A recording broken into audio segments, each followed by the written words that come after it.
Alors, nous pouvons commencer par méditer pendant quelques minutes en silence sur l'attention au corps et l'attention à la respiration pour se poser, calmer l'esprit et se poser en préparation à la méditation.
Donc visualisons Dans l'espace en face de nous, les objets de refuge. Nous prenons refuge 3 fois. Jusqu'à l'éveil, je prends refuge en le Bouddha, le Dharma et la communauté suprême, la Sangha. Jusqu'à l'éveil, je prends refuge en le Bouddha, le Dharma et la communauté suprême, la Sangha. Jusqu'à l'éveil, je prends refuge en le Bouddha, le Dharma et la communauté suprême, la Sangha.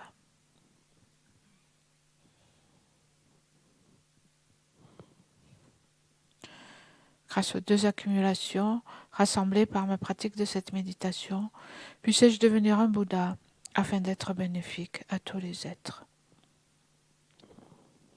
Grâce aux 2 accumulations rassemblées par ma pratique de cette méditation, puissais-je devenir un Bouddha afin d'être bénéfique à tous les êtres. Grâce aux 2 accumulations rassemblées par ma pratique de cette méditation, puissais-je devenir un Bouddha afin d'être bénéfique à tous les êtres.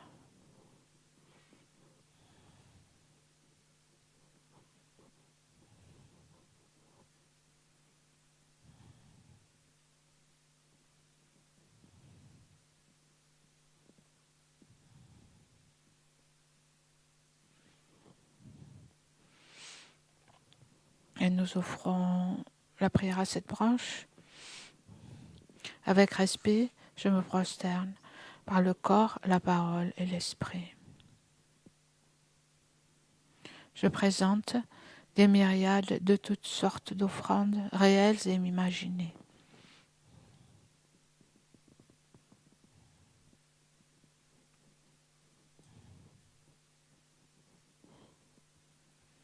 Je confesse toutes les actions négatives accumulées depuis des temps sans commencement.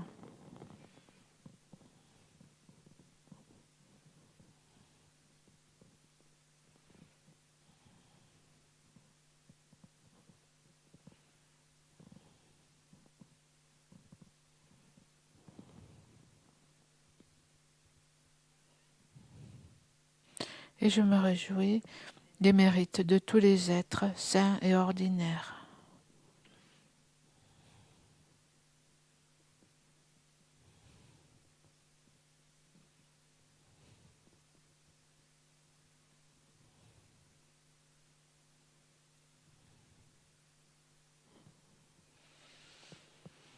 Ô maîtres et Bouddhas, demeurez, je vous prie, jusqu'à la fin du samsara et tournez la roue du dharma pour les êtres.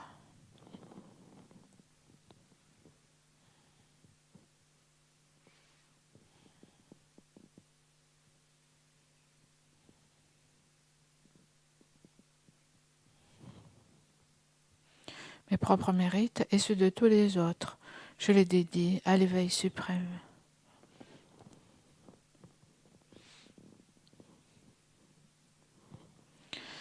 Cette terre, ointe d'encens, jonchée de fleurs, ornée du mont Méru, des 4 continents, du soleil et de la lune, je la visualise comme un champ de Bouddha et je l'offre, puissent tous les êtres jouir de cette terre pure.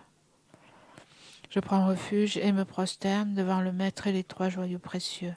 Veuillez, je vous prie, bénir mon esprit. Je vous fais la requête de pacifier immédiatement toutes les conceptions erronées, de la dévotion incorrecte envers le Maître jusqu'à la vue dualiste dans mon esprit et dans celui de tous les êtres mémères. Je vous fais la requête de susciter dans mon esprit et celui de tous les êtres mémères toutes les réalisations correctes de la dévotion au Maître jusqu'à l'éveil. Je vous fais la requête de pacifier tous les obstacles intérieurs et extérieurs qui entrèvent le développement de l'intégralité de la voie graduée vers l'éveil dans mon esprit et dans celui de tous les êtres mémères.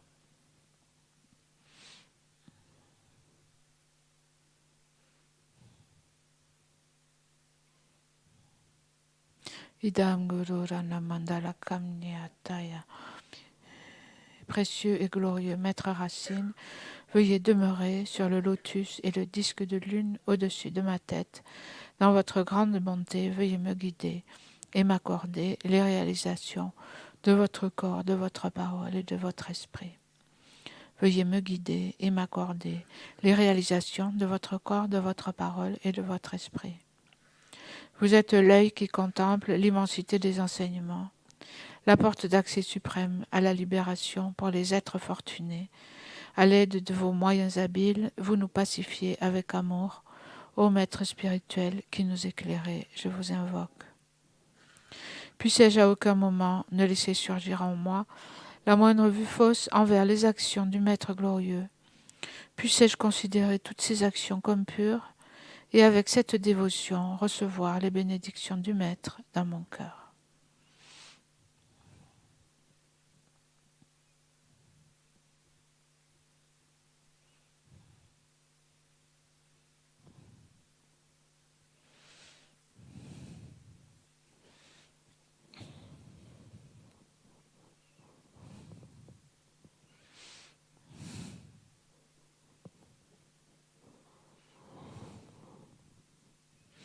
Donc comme ce matin on a parlé les aspects du connaisseur relevant des antidotes, et donc particulièrement par rapport à ce qu'on appelle le connaisseur des bases, qui connaît en fait, qui médite sur les 16 aspects des 4 nobles vérités. Et ces 16 aspects, donc il y a 4 aspects pour chacune. Et la première vérité étant la vérité de la souffrance, et ce qui caractérise cette vérité de la souffrance, le premier aspect, c'est l'impermanence. Et donc c'est un aspect très important à méditer sur l'impermanence, en fait, qui est un antidote à cette saisie que l'on a, cette conception que l'on a de la permanence, particulièrement donc de tous les phénomènes. On a l'impression que les choses ne changent pas, qu'elles sont statiques, qu'elles restent toujours la même. Et donc particulièrement de nos agrégats, donc c'est-à-dire notre corps et notre conscience, et toutes les différentes fonctions mentales, les facteurs mentaux. On peut commencer aujourd'hui à méditer sur l'impermanence du corps.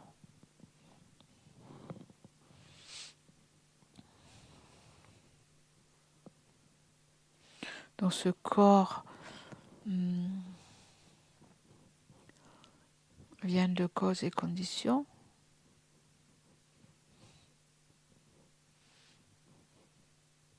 Mais il vient aussi, on peut dire, il y a un continuum en fait de ce corps. C'est un résultat de nombreuses causes et conditions.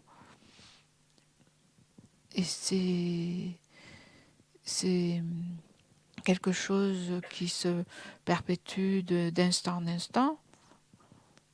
Et ce corps qu'on a maintenant, de cette vie,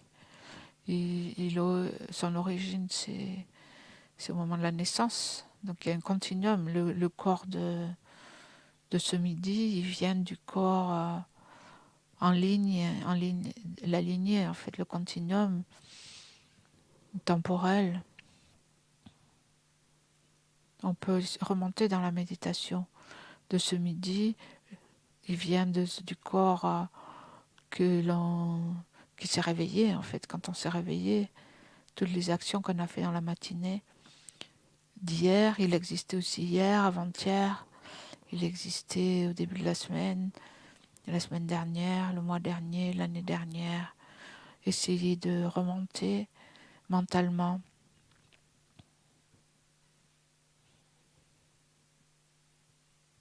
toutes les occurrences en fait de ce corps.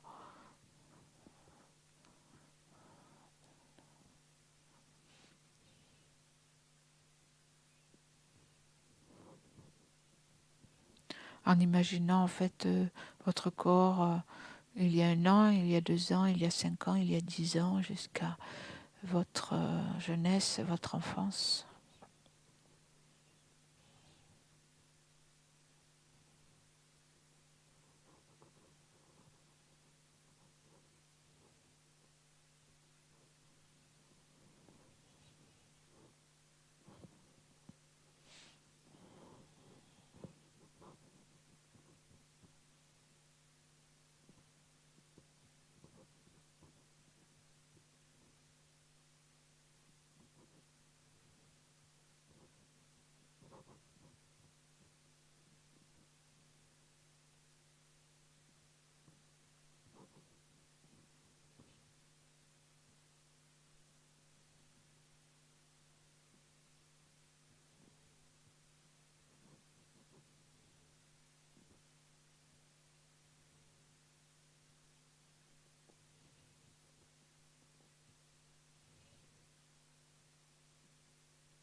Vous pouvez imaginer maintenant comment ce corps s'est développé à partir de la conception, à partir de la naissance.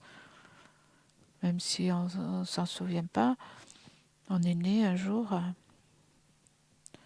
Imaginez votre corps à ce moment-là et toute l'évolution en fait qui a suivi, remonter en fait de la naissance à l'enfance. Imaginez votre corps à ces différents moments.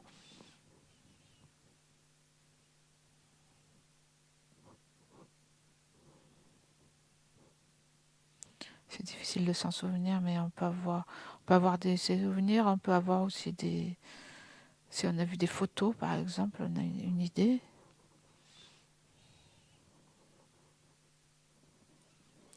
Du développement de notre corps.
Et donc jusqu'à aujourd'hui, et si vous arrivez au moment présent, essayez d'imaginer,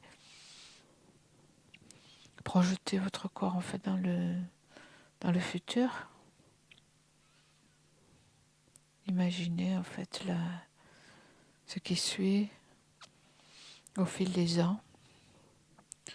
Donc dans les mois qui viennent, l'année prochaine, au fil des ans, imaginez en fait si vous ne mourrez pas avant, ce corps vieillir.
en fait jusqu'au moment de la mort où la conscience quitte le corps et donc où il ne reste qu'un corps sans vie dont il faut vite se débarrasser.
Et donc si on peut appréhender de cette façon les changements, on peut dire au niveau plus grossier en fait, de, de l'impermanence grossière, les changements que l'on peut voir directement au cours du temps. Donc cette impermanence, elle s'appuie en fait sur ce qu'on appelle l'impermanence plus subtile. C'est parce que le corps change à chaque instant en fait, comme tout le reste de ce qui est des phénomènes, donc des phénomènes impermanents. C'est parce qu'ils changent à chaque instant que on peut voir ces changements grossiers. Et donc ces changements d'instant en instant, c'est quelque chose qu'on ne voit pas directement avec nos sens, mais c'est quelque chose qu'on peut inférer.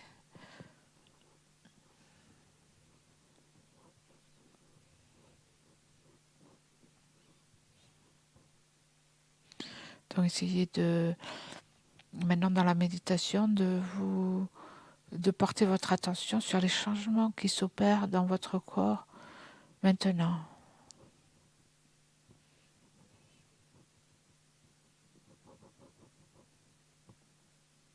Dans tous les mouvements, en fait, les organes qui fonctionnent,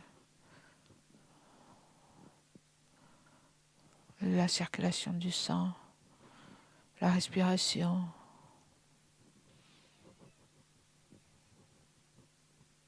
Essayez de prendre conscience juste dans l'instant présent des changements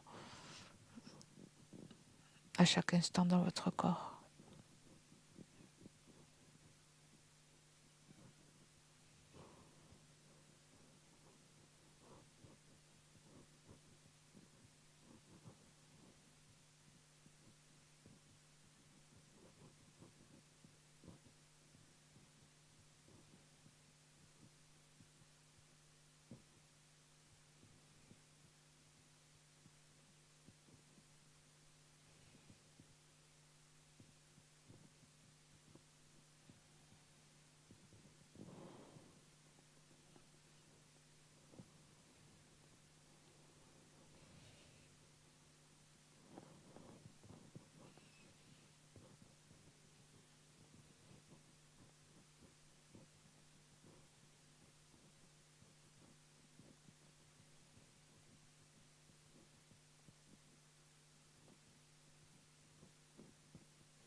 Donc vous pouvez aller jusqu'à un niveau plus subtil.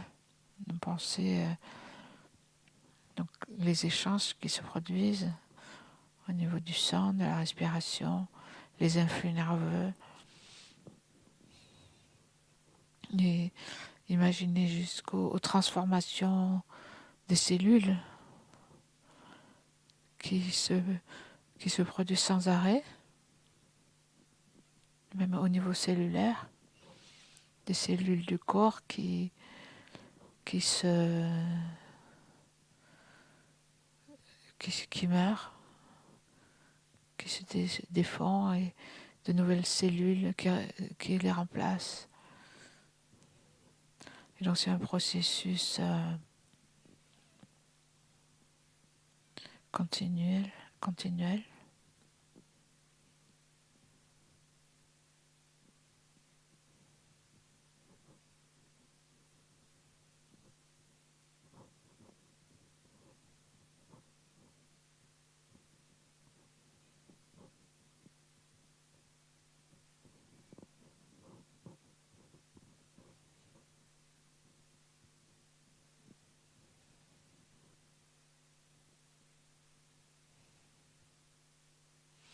Et si on va plus subtil aussi au niveau atomique ou subatomique,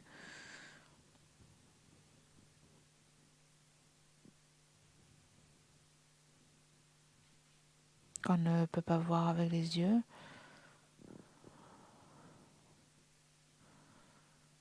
mais qui correspond à la réalité de la matière. En fait, on ne voit que des particules en mouvement.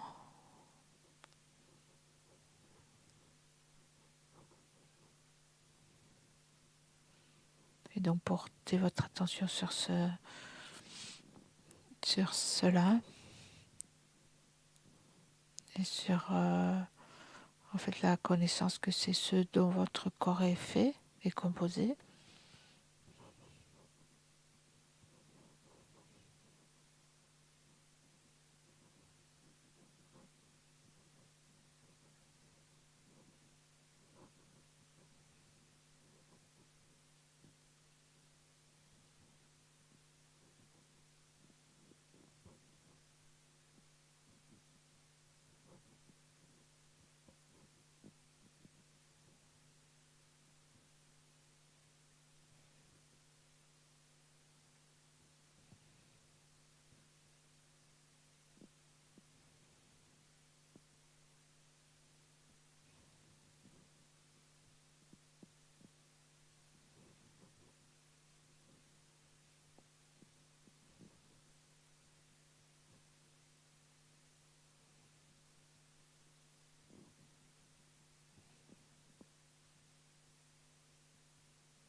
Et donc c'est par ces changements, à cause de cette nature en fait, de changeante d'instant en instant, cette instabilité permanente, donc changement constant, qui est la nature du corps. Et donc c'est par cela que se produit le vieillissement et que le corps finit par ne plus être une base viable, donc que l'on doit abandonner. Et donc concentrez-vous quelques instants sur la conscience de cette nature impermanente, changeante, fluctuante de votre corps.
Et c'est aussi cette impermanence, la nature de tous ces phénomènes qui nous entourent.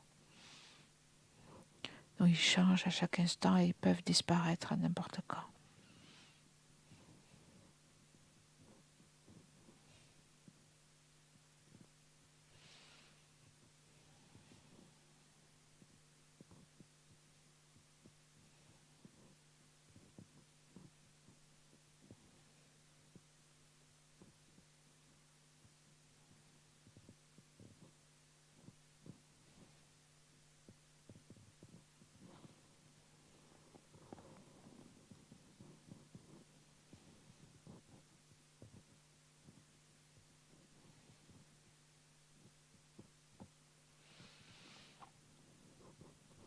Et donc en attendant, pour quand même euh, tirer profit de cette vie humaine et donner un sens à cette vie. Donc nous pouvons quand même nourrir ce corps. Il nous faut nourrir ce corps.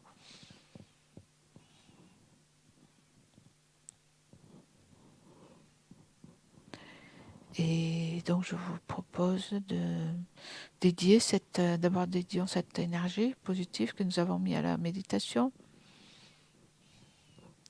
pour pouvoir donner un sens à notre vie,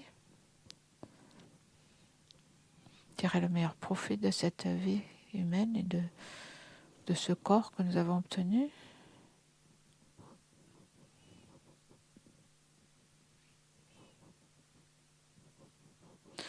Et donc aussi nous pouvons bénir, offrir la nourriture qui nous attend bientôt,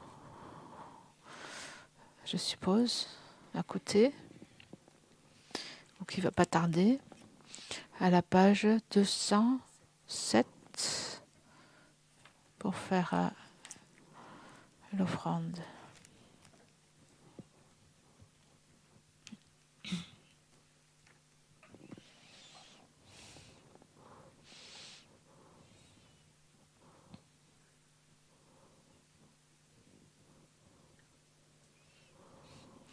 Donc nous imaginons la nourriture dans des récipients qui devient en fait du nectar que nous offrons aux trois objets de refuge. Om Aho, Om Aho, Om Aho. Olama Sangilama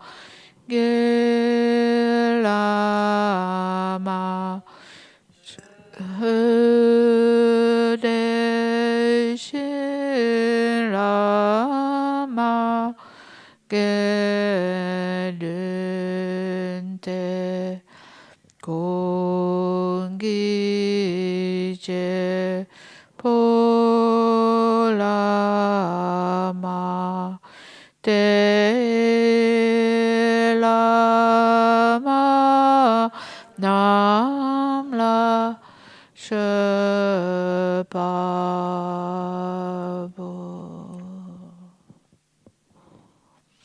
À page 208.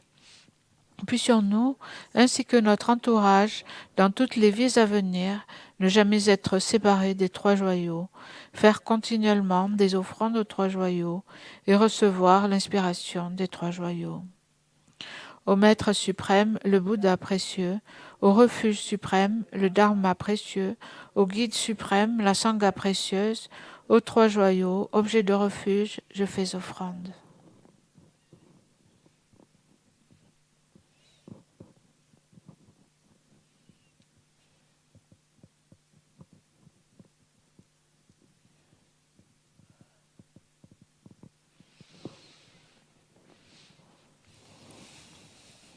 Et bon appétit.